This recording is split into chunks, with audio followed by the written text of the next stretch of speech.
E Madu, mas me diz uma coisa, você obviamente, né, é da nova geração que tá, é muito legal até, inclusive, interessante você já ter despertado o interesse, a curiosidade por um assunto, né, que acho que eu passei talvez minha infância, minha juventude inteira preocupado com nada, eu acho, e aí de repente a gente conhece um projeto, né, uma coisa tão transformadora como o Bitcoin.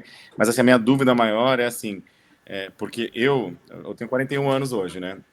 Eu me sinto, obviamente, porque eu gosto muito de tecnologia, eu sempre fui muito envolvido com essa área, mas eu ainda sinto que eu sou o louco do rolê, né? O doido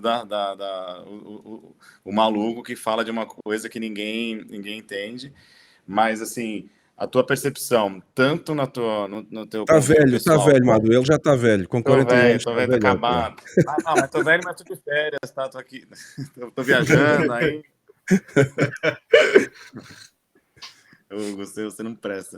Mas a minha dúvida não só a questão, né, do teu despertar, mas assim, do teu público, do pessoal, tanto do teu convívio pessoal como das redes, né, do pessoal que te segue, é, o que você percebe, assim, né, no interesse? Você ainda é meio que é, não digo ovelha negra, mas a pessoa que está assim, fora da curva, não sei o que, ou existe essa demanda, esse interesse dos amigos e das gerações mais novas? Então, é, eu ainda me sinto que eu sou uma pessoa um pouco mais fora da curva, mas Uhum. porque assim, Somos, né? porque assim, é, as pessoas que eu converso, que eu falo, a maioria das pessoas a gente tende a se relacionar com gente que é parecida com a gente, né? Então meio que fica É numa bolha verdade. ali. Mas eu ainda percebo que tem muita gente da minha idade ou próxima que, beleza, tá no mercado financeiro, tá investindo, tá fazendo alguma coisa, mas tá no mercado financeiro. E tá muito Web3, NFT, metaverso, essas coisas, sabe? Shitcoins, Uhum. altcoins. E eu tô só ali no Bitcoin. Porque você, E, inclusive, porque eu achei até interessante, desculpa, porque você falou muito dos valores, dos princípios, o que te trouxe para isso, né? E eu entendo, mesmo na minha geração e as gerações até mais velhas, ainda olham muito pelo lado do investimento, a especulação financeira, o que eu posso ganhar com isso, e não o que isso está trazendo de transformação para o mundo, né?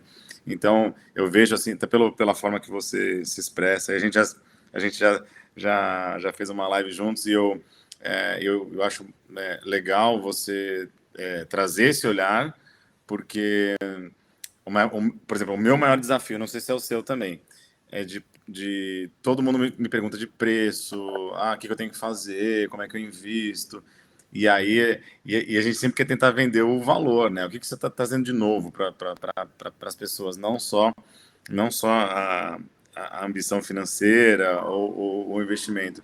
Então, por isso que eu sempre acho desafiador, né, a gente fazer conteúdo, né? Eu queria saber também do teu lado se você aceita isso no sentido de tipo, não, claro, é importante você se planejar financeiramente, ter uma parte do seu patrimônio ali, pelo menos, exposto ao Bitcoin, ou se você é aquela maximalista que fala assim, não, vem aqui, senta aqui, que eu preciso te mostrar que o negócio é mais profundo do que só quanto que você vai fazer, quanto que você vai ganhar daqui a alguns meses, daqui a alguns anos. Tipo, você tem esse desafio? Porque eu tenho no meu dia a dia aqui, eu acho complicado. eu tenho, assim, muitas pessoas chegam em mim, como devem chegar em você, em todo mundo que produz conteúdo sobre isso. E tem duas coisas, assim, quando eu tô com paciência, eu vou lá e pego a mão e falo, vem aqui. Quando eu não tô, aí eu falo assim, cara, faz aí o que você achar melhor. Não, Mas olha, você acabou de falar, você fez a frase do Satoshi Nakamoto, né? Se você não entendeu, eu não tenho tempo para te explicar, né? Tipo, se você não quer Ora, saber. nem mais. então, e aí é bem complicado pra mim, assim, porque, por exemplo, sempre quando alguém chega comigo falando muito de preço, quando eu vejo que a pessoa tá muito mais voltada para preço, não porque ela quer entender de fato o que tá acontecendo, eu pego e falo assim, não, pô, olha, isso daí é normal, acontece, mas é assim, ó, os fundamentos são esses, blá, blá, blá, blá. Então já aconteceu muito, assim, de a pessoa vir falar comigo, eu mandar 5 áudios, assim, pra ela nunca mais falou comigo, não respondeu.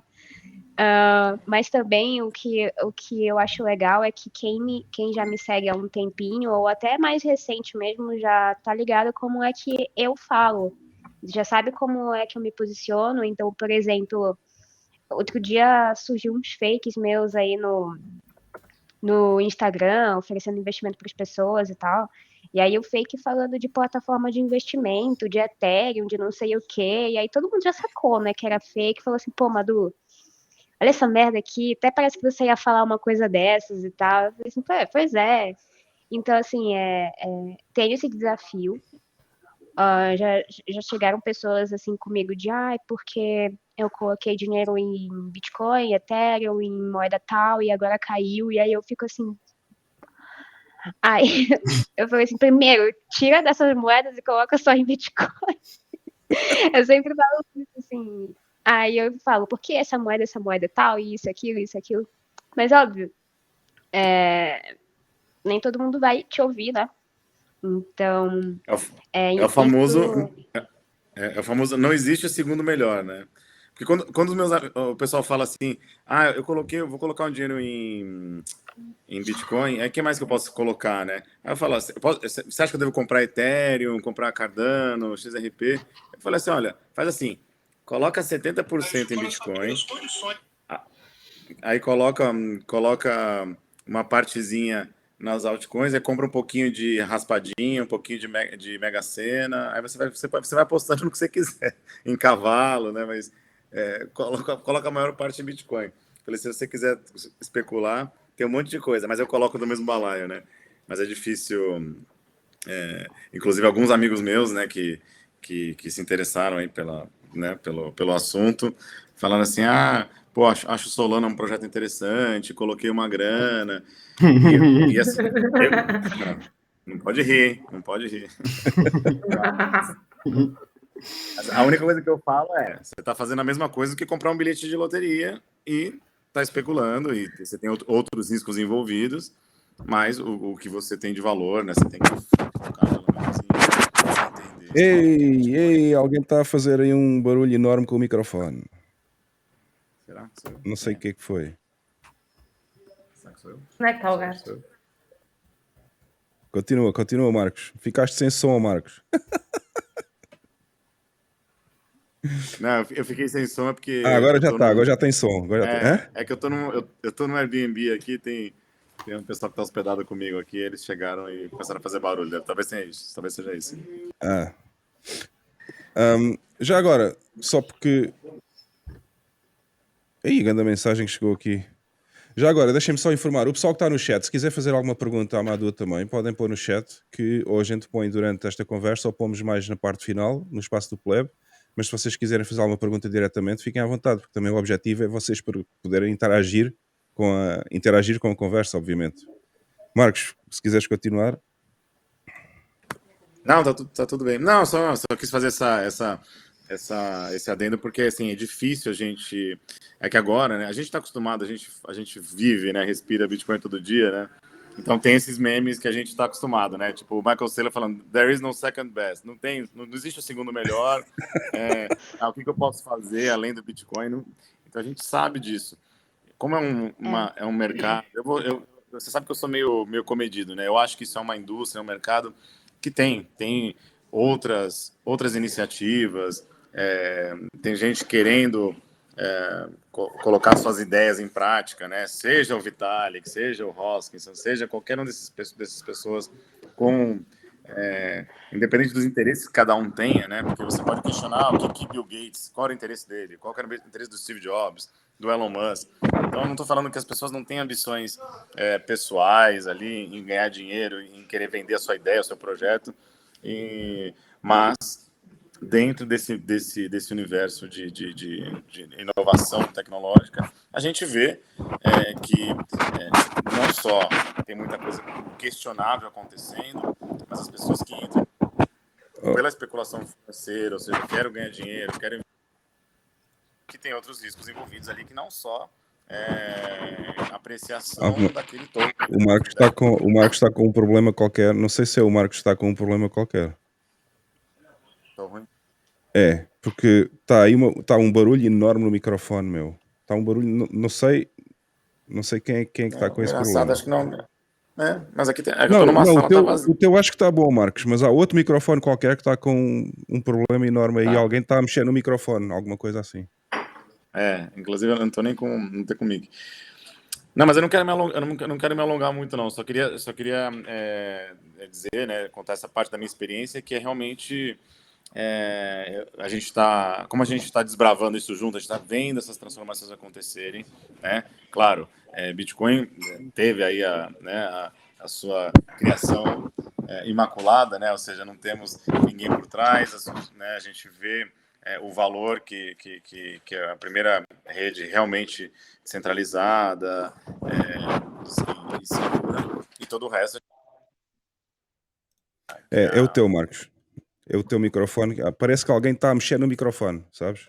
Está com alguma coisa aí que eu não sei o que é. Eu estava aqui a.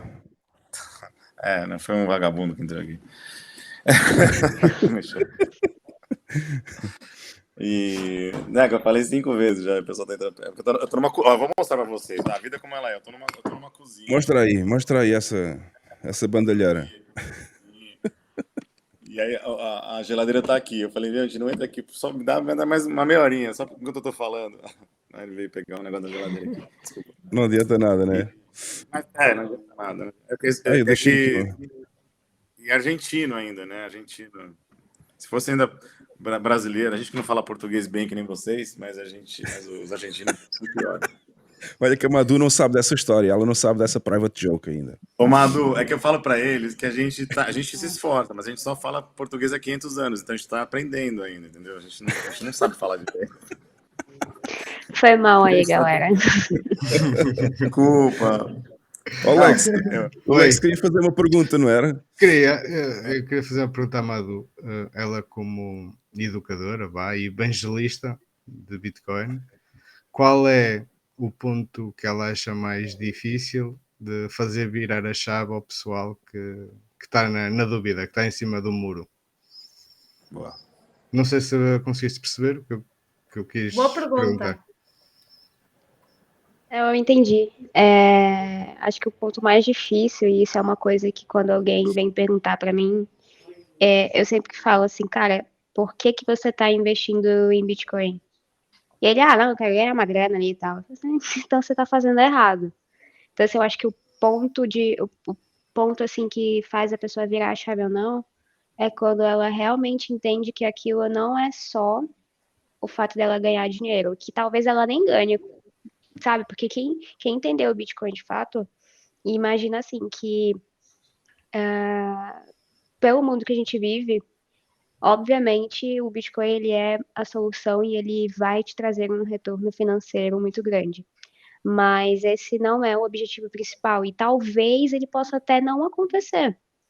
E é importante falar isso para as pessoas, né? Porque quando elas olham para o Bitcoin assim, para investir, elas ficam, beleza, ele pode me assegurar da inflação, como uma outra commodity faz de maneira meio porca, como o ouro, mas faz, querendo ou não. Mas não entende que é muito mais um mecanismo de liberdade, assim. Então, acho que a principal coisa é você conseguir colocar essa ideia na cabeça das pessoas. Inclusive, também, uma outra coisa é quando elas ficam assim, mas o Bitcoin sempre está ligado ao dólar, ele sempre vai estar ligado à moeda fiduciária e tal. Mas ele está agora, nesse momento, ele não é. Então, no futuro, né, no momento que a gente tiver o que a gente tão deseja, na hiperbitcoinização, ou mais pessoas aceitando, nada impede que os mercados, comércios, pessoas utilizem o Bitcoin como a moeda de... Ai, Troca? meu Deus, De eu troca? esqueci. Isso, não é moeda de troca, mas é de referência. A referência dela por ela mesma, não Uma unidade de ouro, conta, né? não dólar. Unidade, Isso, unidade de conta. O objetivo é fazer com que ele seja a própria unidade de conta. Tanto que os bitcoinheiros, quando vão falar sobre... A galera, quando tá falando bastante de preços, os bitcoinheiros falam, pô, cara, mas um bitcoin para mim é um Bitcoin ainda, um Satoshi para mim é um Satoshi ainda. E as pessoas ficam assim, caramba, mas isso é muito impossível de acontecer. Velho, não é, sabe? Se eu quiser, por exemplo, vender alguma coisa pro Marcos aqui, eu falo assim, cara, eu vou te vender essa garrafa aqui em Bitcoin, quanto é que... Aí ele me perguntar quanto é que é, eu falei assim, não, eu vou te vender ela aqui 10 mil satoshis. Tá, mas quanto é isso? Mano, é 10 mil satoshis. E Não já interessa. era. E Não interessa, não não interessa. interessa. Esse é o Isto preço. faz-me lembrar, isto faz-me lembrar os diferentes estágios que a pessoa passa quando conhece a Bitcoin e vai passando por diferentes estágios. Pelo menos foi assim comigo, não sei se foi assim com a Madu, mas já agora aproveito para fazer essa pergunta. Quando eu descobri a Bitcoin pela primeira vez, ouvi falar em Bitcoin no final de 2015, por aí. Durante 2016 foi o ano que eu comecei a estudar. Em 2017 ainda usava shitcoins, eu fazia mineração de Ethereum, já toda a gente sabe, é público, podem parar de bater, não é preciso bater mais, eu fiz mineração de Ethereum, ok? Pronto.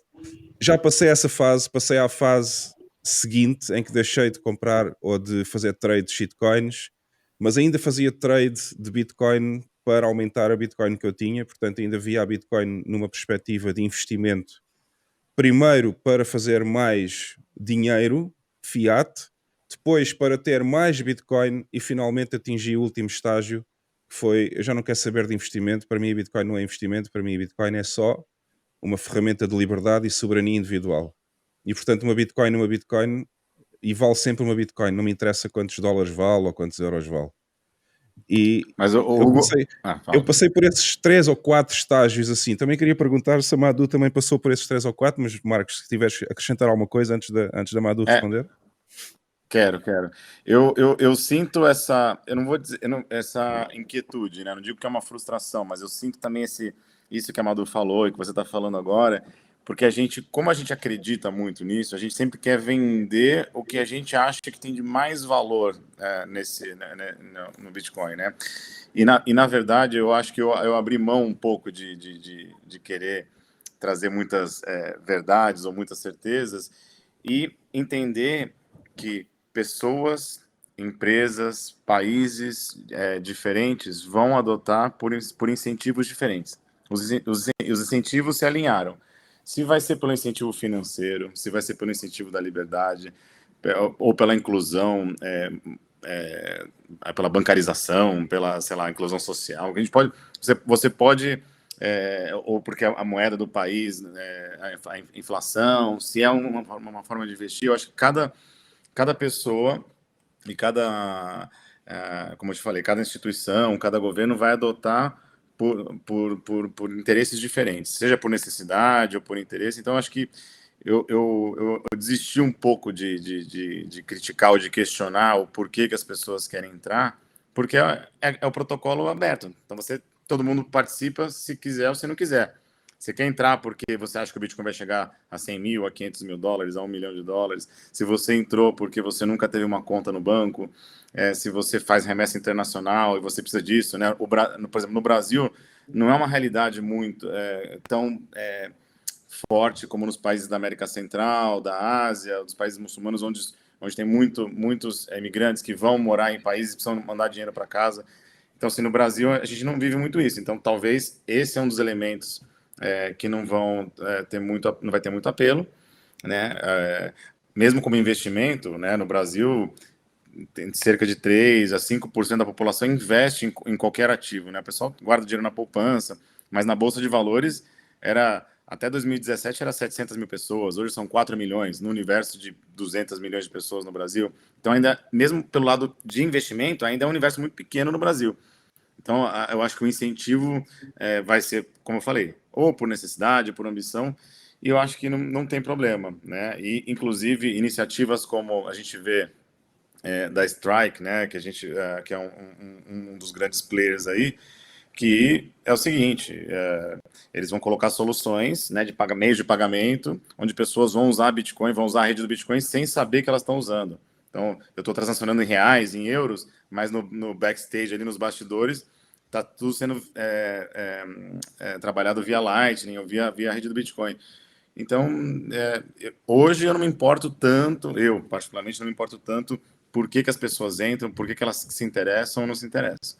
Então, pessoas diferentes, de realidades diferentes, de situações econômicas, a gente vê situações de guerra. Convence um cara do Afeganistão, né, que saiu lá, que fugiu da Síria, que fugiu do país com 12 palavras na cabeça, que o mais importante do Bitcoin é proteger-se contra a inflação, né, ou ganhar dinheiro no longo prazo. Não, o cara é uma questão de sobrevivência. Então, eu acho que a gente vai ver todas essas, não vou chamar de narrativas, mas todos esses apelos diferentes para pessoas em situações diferentes. Então, eu só parei de sofrer um pouco, mas eu entendo essa angústia, porque eu quero mostrar o valor, mas ao mesmo tempo acho que não existe um discurso único para todo universal. Acho que são vários discursos para várias realidades diferentes. Falei muito, né? Desculpa. Era um adendo, mas foi um adendão, né? Bom, então, respondendo a pergunta do Hugo, né, mas pegando um pouco aqui do gancho do Marcos, é aquilo que muitos bitcoinheiros falam. Cara, isso é bom para o Bitcoin? Sim. Não importa como é que as pessoas vão entrar, é bom. E no fim das contas é bom para elas também, óbvio. A gente, quando se atém muito aos fundamentos, a gente quer repassar isso para as pessoas, até porque, bom, pelo menos eu não sei vocês, mas eu sei muito mais de fundamento do que estratégia de investimento, trade e tal. Então, assim, a última coisa que eu vou falar pro cara é o que ele tem que fazer, ó, faz trade, faz isso, faz swing, faz não sei o quê. Não, eu vou falar, ó, cara, é assim, assim, assim e tal. Então, a gente tende a sempre pegar pro lado que a gente tem mais domínio e que a gente gosta mais daquilo, né?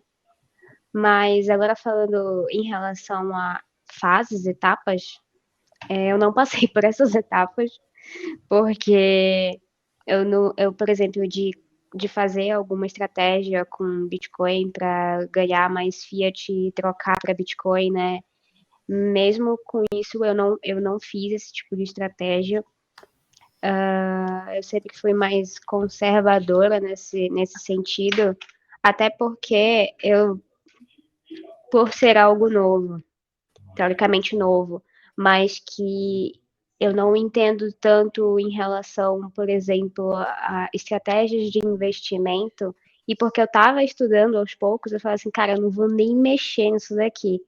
Deixa aí onde tá, eu não vou nem mexer. O pessoal fala, Madu, às vezes pergunta pra mim, Madu, você já testou tal coisa, tal coisa, tal coisa, tal coisa? Eu falo assim, velho, eu nem sei o que é. E assim, às vezes eu testo, obviamente, só para testar, mas não porque eu quero usar aquela plataforma ou coisas do tipo. Então eu sempre tive um viés muito mais conservador, assim, da coisa, um hold puro, assim. Então não passei por essas fases, mas a maioria das pessoas fazem, né? Eu acho que, por exemplo, as meninas, acho que vocês já ouviram falar, né, das meninas do Use Cripto, que agora são área Bitcoin. Elas têm uma trajetória muito legal, sempre acompanhei o conteúdo delas, elas sempre focaram muito no Bitcoin, mas acabaram falando sobre outros projetos, que tem realmente outros projetos que eles são interessantes, mas de outros pontos de vista.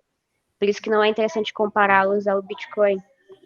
E aí agora elas se assumiram, digamos assim, maximalistas, né, Bitcoin only e tal. Depois de 2 anos. Então, assim, todo mundo passa por um processo que se você passou antes, você olha para aquela pessoa que ainda está naquele processo, você fica, caraca, ele ainda não entendeu. Ou então, olha para mim, por exemplo, mesmo que eu seja muito nova e que eu esteja há pouco tempo nisso, mas eu já entrei no caminho, eu já entrei, tipo, no último estágio do que as pessoas geralmente entram, que as pessoas geralmente chegam. Então, eu vejo uma pessoa que tá no primeiro estágio, fico assim, nossa, que merda, ainda não entendeu, é tão simples. Mas são fases, né, que a pessoa vai passando e ela tem que desconstruir toda uma ideia da cabeça dela. E eu sempre fui mais desconstruída, eu acho, dessas ideias, até pelos meus ideais libertários. Então, eu sempre quis uma coisa que ninguém tivesse poder de nada. E aí eu via uma outra moeda e falava assim, outra moeda é criada por fulano de tal, vou ver, existe o fulano de tal, existe a empresa do fulano de tal, todo mundo ali. Eu pensei, isso daqui é uma empresa, não é uma moeda. Então, deixava mais de fora, sabe? Mas, e também, outra coisa, acho que um dos meus maiores incentivos de não querer me aprofundar muito em outros projetos, a ponto de colocar meu dinheiro neles ou coisa assim, é porque, primeiro, que quando comecei no Bitcoin, eu não tinha muito dinheiro, então, assim, ou eu não queria diversificar, porque eu não queria tomar risco de, sabe, se desse errado, ia dar só em uma coisa, não em tudo. Então, eu sempre tive essa noção, assim. E segundo, que eu sempre pensava assim, cara, se eu mexer com muita coisa, estudar muita coisa, fazer tudo ao mesmo tempo, eu vou me enrolar nisso daqui e vai dar merda. Então deixa eu entender o Bitcoin, e aí depois que tiver tudo ok, eu vou lá e entendo um pouco mais as outras. Só que, cara, eu fiquei tanto no Bitcoin, eu entendi tanto ele, que eu nem quis entender as outras, assim, né? Nem quis passar para as outras, né? Então, o fato de eu ter tido esse processo mais conservador fez com que eu não me fudesse tanto dentro desse mercado. Basicamente foi isso.